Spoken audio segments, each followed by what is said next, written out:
Adapun permasalahan zakatul fitr, nas di dalam Al-Quran dan demikian pula hadis-hadis Nabi sallallahu alaihi wasallam serta ijma' dari kalangan kaum muslimin tentang wajibnya untuk menunaikan sedekatul fitr. Untuk menunaikan sedekatul fitr. Firman Allah Subhanahu wa taala yang berbunyi, "Khudh min amwalihim shadaqatan tutahhiruhum wa tuzakkihim biha." Maka ambillah dari harta-harta mereka sebagai suatu sedekah guna membersihkan dan mensucikan dengannya harta mereka. Demikian pula hadis yang datang dari Ibnu Umar radhiyallahu taala anhuma, di mana beliau menyatakan faradu Rasulullah sallallahu alaihi wasallam zakat al-fitr, bahwa Rasulullah sallallahu alaihi wasallam mewajibkan untuk menunaikan zakat al-fitr sa'an min tamrin, yaitu satu sa' dari kurma. Satu sa' itu berapa ukurannya? 4 mud. Apa itu mud? Satu mud itu seukuran apa? Apa yang telah disebut kemarin? Yaitu genggaman dari 2 telapak tangan laki-laki yang sedang, apabila kedua telapak tangan tersebut penuh. Itu pengertian daripada satu mud. Nah, yang ditunaikan daripada zakatul fitr itu adalah satu sa'. Satu sa' yaitu 4 mud. Aw sa'an min sya'ir, adapun satu sa' dari sya'ir, gandum. 'Alal 'abdi wal hur, terhadap seorang budak ataupun seorang yang merdeka. Wal dzakari wal unsa, dari kalangan laki-laki maupun dari kalangan wanita. Was saghiri wal kabir, dari kalangan anak-anak kecil dan demikian pula orang yang sudah lanjut usia. Minal muslimin, dari kalangan kaum muslimin. Wa amara biha an tu'adda qabla khurujin nas ila shalah, dan beliau memerintahkan untuk ditunaikannya zakatul fitr tersebut qabla khurujin nas ila shalah, ya sebelum keluarnya manusia menuju lapangan, menuju salat untuk melaksanakan Idul Fitr. Hal ini disepakati oleh Al-Imam Al-Bukhari dan Al-Imam Muslim. Adapun ijma' dari kalangan kaum muslimin bahwa telah sepakat kaum muslimin tentang kewajiban menunaikan sedekatul fitr ini, yang merupakan salah satu daripada rukun Islam. Dan barang siapa yang mengingkarinya, menentang, maka dia dihukumi sebagai seorang yang dia murtad ataupun kafir. Maka wajib untuk diperangi, diminta taubat. Bila mana bertaubat maka itu diinginkan, bila mana tidak maka dia diperangi, dibunuh. Karena sungguhnya penunaian zakat itu adalah merupakan hakul mal, merupakan haknya harta, sementara harta itu harus disucikan. Dan tidak diperbolehkan bagi seorang muslim dia keluar dari bulan Ramadan melainkan diperintahkan kepadanya untuk mensucikan diri mereka dan harta mereka, yaitu dengan mensedekahkan sebagian dari harta yang Allah Subhanahu wa taala anugerahkan kepada mereka, yaitu berupa zakatul fitr. Dan demikian pula zakatul mal, bila mana telah sampai masa haulnya selama setahun penuh, dan demikian pula telah memenuhi kadar ukuran nisabnya, maka harus tunaikan zakat al-mal tersebut. Jadi perbolehkan seorang itu untuk mengundurkannya,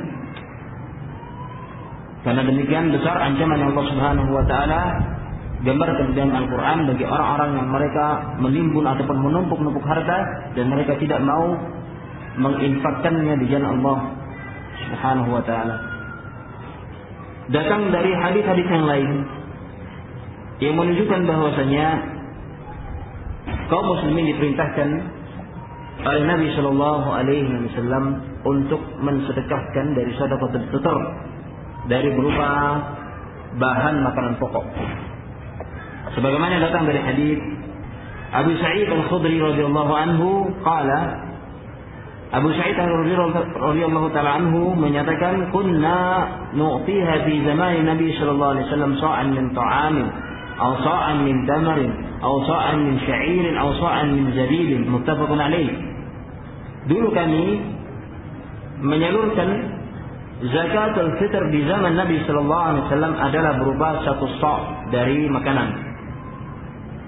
Demikian pula 1 sa' dari tamr, atau 1 sa' dari syair, atau 1 sa' dari zabib, yaitu kismis, kurma yang telah dikeringkan. Dan di dalam riwayat yang lain disebutkan bahwa diperintahkan oleh Nabi sallallahu alaihi wasallam untuk juga menzakati makanan berupa al-aqd, yaitu berupa susu yang telah dikeringkan. Susu yang telah dikeringkan. Hah? Ada yang tahu? Hah? Iya, keju. Menjadi proses keju itu apa istilahnya? Tidak tahu. Kemudian pula datang dari hadis Ibnu Abbas radhiyallahu taala anhuma, dia menyatakan farada Rasulullah sallallahu alaihi wasallam zakat al-fitr tahratan lis-sha'im min al-laghwi war-rafath wa ta'matan lil-masakin. فمن أداها قبل الصلاة فهي زكاة مقبولة ومن أداها بعد الصلاة فهي صدقة من الصدقات. رواه أبو داود وابن ماجه وصححه الحاكم. Sanad hadis ini hasan. Dari Ibnu Abbas radhiyallahu anhu dia menyatakan bahwa Rasulullah SAW telah mewajibkan untuk menunaikan zakatul fitr sebagai pensuci bagi orang yang berpuasa minal laghwi war rafath, dari perbuatan yang sia-sia dan kotor, wa ta'matan lil masakin, dan demikian pula sebagai makanan bagi orang-orang yang miskin. Maka barang siapa yang dia menunaikan zakat al-fitr tersebut qabla salat, sebelum dilaksanakannya salat Idul Fitr, berarti telah masuk tanggal 1 Syawal.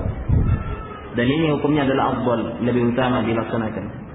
Adapun yang diperbolehkan itu adalah di malam Idul Fitr ataupun 1 hari ataupun 2 hari sebelumnya.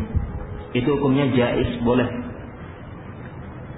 Namun apabila seorang menginginkan untuk mendapatkan yang afdal, lebih utama adalah menunaikannya pada tanggal 1 Syawal sebelum dilaksanakan salat Idul Fitr. Maka dikatakan fahiya zakatun maqbulah, maka itu adalah merupakan zakat yang diterima. Wa man addaha ba'da sholati, adapun yang menunaikannya setelah salat, fahiya sadaqatun minas shadaqat, maka dia teranggap sebagai satu sedekah dari sedekah-sedekah.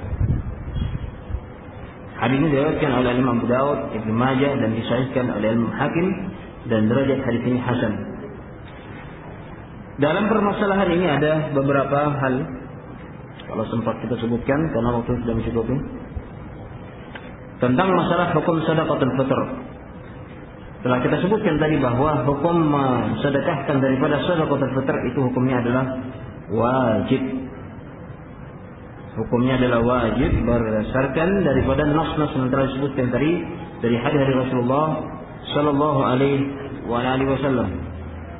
Dan ini adalah merupakan perkara yang seakan-akan sudah dianggap sebagai suatu ijma', kesepakatan dari kalangan ilmu.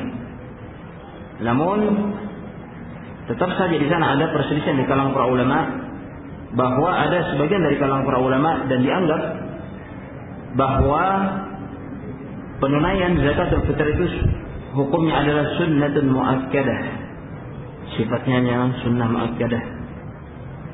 Hal ini sebagaimana yang disangka oleh Al-Imam Ibn Abdul Bar, bahwa sebagian dari kalangan al-mutaakhirin, dari kalangan pengikut Al-Imam Malik, demikian pula Daud, yang mereka menyatakan bahwa penunaian zakatul fitr itu hanyalah sunnah muakkadah.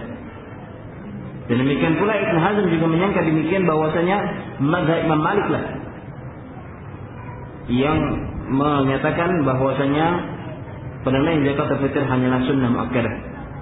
Namun yang benar dalam permasalahan ini, seiring dengan terjadinya khilaf tersebut di kalangan para ulama, bahwa telah kita ketahui terdahulu dari pendapat yang paling benar adalah wajib untuk menunaikan zakatul fitr.